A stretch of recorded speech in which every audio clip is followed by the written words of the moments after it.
Hey everyone, it's Michael Groff here to talk to you about your roof. With an active monsoon season expected this year, you need a name you can trust, and that's why you should call Blackstone Roofing Group for all of your roofing needs. Call for your free inspection today. Big or small, they do it all. Tile, shingle, or flat roofing, they can help. Offering free inspections and more. Roofing made easy. Call 602-536-9363 or visit blackstoneroofinggroup.com to schedule your free inspection today. And if you tell them Michael Groff sent you, they'll take $500 off the price of your roof replacement. Again, that's 602-536-9363 or blackstoneroofinggroup.com. This is the Phoenix, Arizona weather discussion for Thursday, the 31st of July. I'm Michael Groff, wrapping up this month what will go down as the 9th hottest July on record. Average temperatures so far for the month, 96.8 degrees. And I know there's been a lot of talk on social media and around that, hey, this was a pretty mild July. Well, that's what we call recency bias, right? Because obviously 2023, 2024, the hottest and second hottest on record. Of course, 2020 is right there. And 2022 is in the number 10 spot. In fact, of the 10 hottest Julys on record in Phoenix, 5 of them have occurred this decade. And all but one have occurred since the year 2000. So it's hot. That's the bottom line to this. And it's been dry as well. Now, will there be a change in that weather pattern as we go into the month of August? What about some rain chances for tonight? There's a lot going on as we dive on in and discuss. Take a look at that almanac from yesterday. 111 degrees the afternoon high, 87 the morning low, 106 and 85 are the averages for this time of year. Speaking of 2023 or 2020, how about the record high of 118 from that year? I get my hot years confused now. All right, as we take a look outside, look at that sunrise coming over the valley here at 6 a.m. Yeah, sun coming up, clear sky. 89 degrees is how we start this day at Sky Harbor. Dew points crept up a bit to 57, relative humidity 34%. The winds are light, the barometer is rising. Satellite out here across the southwest. I'd love to tell you this is different, but it's the same old story, isn't it? We've got a ridge that's still sitting over the southern plains, and we are on the western periphery of that with still troughing to the west of us. A southwesterly flow is in place now. Some monsoon moisture is going to sneak in here this afternoon and this evening. We still have this inverted trough, weak though it may be, across southwest New Mexico and moving into southeast Arizona. There may be enough moisture for some storms out there in the eastern and southeastern portion of the state today once again, but will we see anything in the valley? We're going to get to that in modeling here. The watch warning map. Still have the heat advisories and a few extreme heat warnings for the southeast U.S., from around Tulsa over to Shreveport, Jackson, and Biloxi, and Birmingham, and all the way down into central Florida. But the heat is eroding a little bit as that ridge shifts further to the west, closer to us. We've got, with a northwesterly flow aloft across the upper Midwest, we've got those air quality alerts with that wildfire smoke from Manitoba and Saskatchewan blowing into Minnesota, Wisconsin, and Michigan. And out here in the west, of course, heat is becoming the big story again. And of course, dry weather with red flag warnings too. But here in southern Arizona, we've got an extreme heat warning that the National Weather Service went ahead and posted overnight. And that is, of course, in effect for Maricopa, Pima, Pinal counties, some of the adjacent areas. And that includes the greater Phoenix area. And that goes into effect 10 a.m. tomorrow and goes through 8 p.m. on Saturday. Now, that doesn't mean that it's magically going to be cooler on Sunday, but that's a National Weather Service criteria deal. And with high temperatures expected to be maybe around as high as 115 degrees on Saturday, you can see why it was prudent to issue that warning.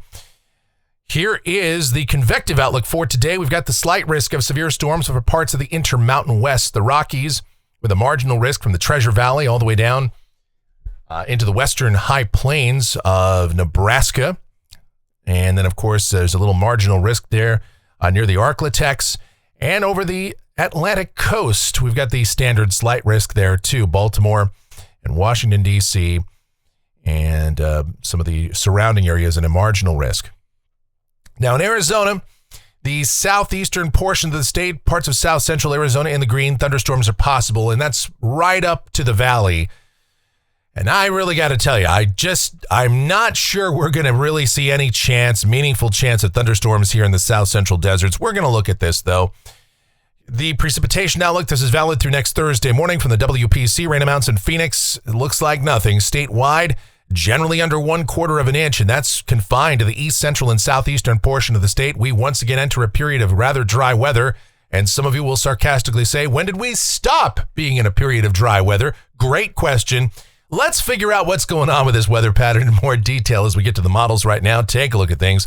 This is the GFS. It's the 06Z run, and this is valid at 2 o'clock this afternoon. The upper look at 500 millibars, about 18,000 feet off the ground. All right, our ridge is shifting back toward the west across Texas and New Mexico and nosing into Arizona. The upper heights continue to climb, so what it means for us down at the surface for the rest of the day today.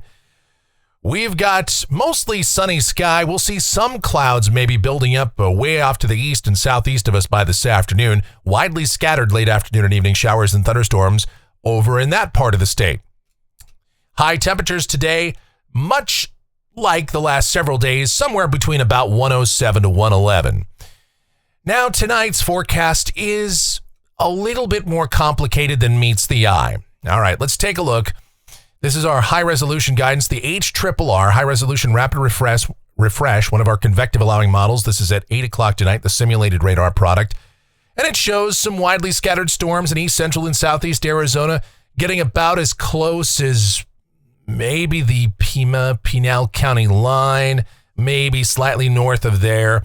Radar may not look precisely like this, but that's kind of how it looks with that inverted trough kind of washing out over southeast Arizona. One trend to note is that in recent model runs, some atmospheric moisture, deeper atmospheric moisture, has been shown to move into south central Arizona.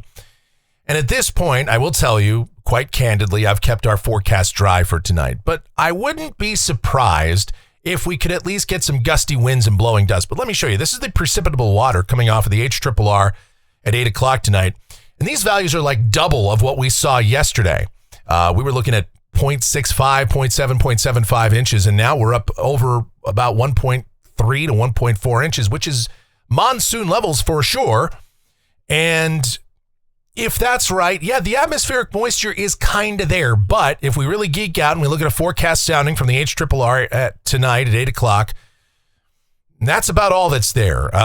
There's a lot of mitigating factors. Let's look at, on the plus side, the lower part of the atmosphere, especially below 700 millibars down to the surface, is actually decent. A decent amount of moisture in here. Pretty much at least baseline monsoon levels. Mixing ratios have crept up, and they're in that kind of 8 to 10 grams per kilogram range, which is, again, marginal monsoon levels, but precipitable water continues to come up. Cape values have come up a bit.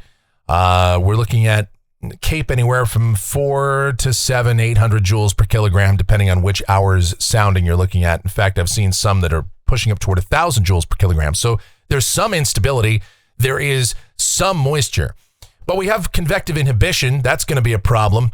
And look at the dry air above 700 millibars. I mean, look at how the mid and upper levels of the atmosphere are just bone dry. And as a result, the D-Cape value on this Cape, that's downdraft Cape, that is over 2,000 joules per kilogram, which means when we put all this together, any storms that could manage to make it towards south central Arizona tonight, I would say gusty winds would be a for sure threat from storms if, and that's a big if, they get into south central Arizona tonight. And I'd say the chance of that is pretty small. It is not mathematically zero, though. Even though I don't have it in the forecast, the chance is, well, it's under 10%. The National Weather Service went ahead and put 10% chance in, and I just could not do that given the soundings and given what I'm seeing off of the models. But it's a close call for sure. Either way, any storms would be isolated. And if we do get gusty winds, yeah, maybe some blowing dust tonight. So do be aware of that. Otherwise, lows tonight will generally be in the 80s to near 90. As moisture levels do creep up, and that humidity will stick around for part of the day tomorrow, and then it should start to mix out. We'll call it mostly sunny and, yeah, hot. Highs 109 to 113. But the real heat comes in Saturday as that upper ridge sets up right over southern Arizona and northern Mexico. It's a 597 ridge. Given its position and its positioning, it's kind of an elongated ridge. So the flow aloft would be westerly. So we'd be dry, but hot. Highs 111 to 115. We're going to continue with the heat, even though there's no heat warning on Sunday. It'll still be hot, about 109 to 113. Temps may come down a little bit as we go to Monday, and there is evidence that there could be a little bit of moisture, too, as the ridge shifts back toward New Mexico and the flow turns more south-southeasterly. So there may even be enough moisture around for some widely scattered afternoon and evening storms over the higher terrain. They'll try to make their way to the lower deserts, but probably fall apart before they get in here. And high temperatures about 107 to 112 or so. Same story on Tuesday, but the ridge is beginning to shift back to the west once again. And while it does briefly weaken Monday, it intensifies once more to about a 597 to 599 upper ridge by Wednesday. And this could really be a sizzling hot day with highs anywhere from about 111 to 115. And I'll tell you, with some of the trends pushing this ridge over 6,000 meters, we could get hotter than that. It really depends on moisture levels around here and some other factors, but it's really starting to look like Wednesday could be a very hot day. Let's keep it going. This is Thursday, the 7th of August, still ridging right over top of us, not in a very good position of bringing any moisture into the southwest. Upper heights are still teetering between 597 to 598, 599 decameters, but lowering a bit as we go further in time. Still, it's going to be hot, though. I'd say highs anywhere from 112 to 116 if that works out. More or less the same story on Friday the 8th. The ridge starts to shift further to the west, and we see a more amplifying ridge out over the Pacific off the west coast of the United States. And that big low that's been sitting over the Northeast Pacific is actually nudged back now. It's sitting over the Aleutians. So that means temperatures are still going to be hot, though, and conditions relatively dry. Same story out 10 days. This is Saturday, the 9th of August. And again, you can see the ridge is just right over Arizona. It's just sitting right on top of us, and that's sinking air. It's not quite as intense. Upper heights may go down to about 594 decameters, which means temperatures would retreat a little bit. But the upper heights aren't necessarily the only factor, because we'd have several days of heat. The mid-levels of the atmosphere would still be pretty warm, so we wouldn't cool off that much. Temperatures would come down a few degrees, but that would be about it. And monsoon storms would be almost non-existent in that kind of a setup. Again, an isolated storm in the higher terrain, yes. Across northern Mexico, yes. But certainly not here in the valley. Looking at rainfall for Phoenix. This goes out through the 14th of August. It's off the GFS Ensemble. And again, the GFS Ensemble, I don't want to rain on anybody's parade metaphorically, although we'd love to have rain on parades because parades are terrible and rain is good. But the ensemble mean here is about a third of an inch, but the GFS Ensemble it's been off all summer. It really has. This has not been a reliable model. You want reliability, unfortunately, you have to go to the European AI model, and that shows almost nothing. That's under a tenth of an inch for the next 2 weeks, and that, unfortunately, is about what we can expect, if that. Temperatures off the national blend of models above average for the next 10 days. No way to sugarcoat it. And temperatures, of course, if the ridge turns out to be more intense, could actually crest a little higher than what's shown here. And that, depressingly enough, is going to do it for the Phoenix, Arizona weather discussion for today. My next video is due back here tomorrow morning. Should you happen to enjoy these videos, be sure to subscribe, like, share, click that notification bell, leave those comments, questions, and suggestions. Good news about tomorrow is that it's Photo Friday, so that'll be fun. If you really do enjoy what we do here, you want to support the channel, help us out, that would be awesome, like Clayton did yesterday. Thank you so much, sir. And you can do that by clicking that thanks icon below the video here on YouTube. Make that monetary contribution to us, or via PayPal. groffshow@gmail.com is the PayPal address. It's groffshow@gmail.com for PayPal. Our Venmo is also linked up down in the description. The executive producer of the Phoenix, Arizona weather discussion is my OAO, the sweetest of all time, the Asian sensation and proprietor of sweetchildaz.com.org and the Facebook page of the same name, Sweet Child Arizona. Talking about my Michelle. Check her out. Blogs, videos, everything Michelle related. possibly Adriana related, all linked up down in the description. And our streaming station is also linked up down there. It's called KMGX. We play a ton of music, like way lots and lots of music. It's the most chaotic mix of music you'll ever hear. So check that out, again, linked up in the description. And check out our friend of the channel, friend of mine, friend to everyone, Dan, over there at the Courtroom Files. Well, friend to everyone except Devin. If you know, you know.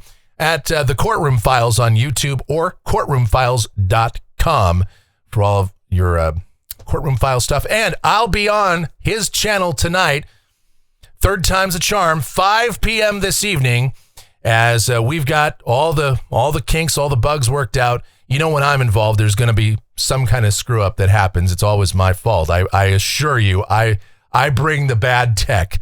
But we've got it all worked out, seriously. It's going to be a great, fun, lively discussion tonight. It's called Sidebar. And if you want something a little different from what the content we do here, check that out tonight, 8 Eastern, 5 Pacific, over on the Courtroom Files YouTube channel. All right, thank you guys so much for watching. All of your continued support. It is amazing. It is so greatly appreciated. Please be safe. Stay cool. Stay hydrated out there and have yourselves a beautiful rest of your Thursday.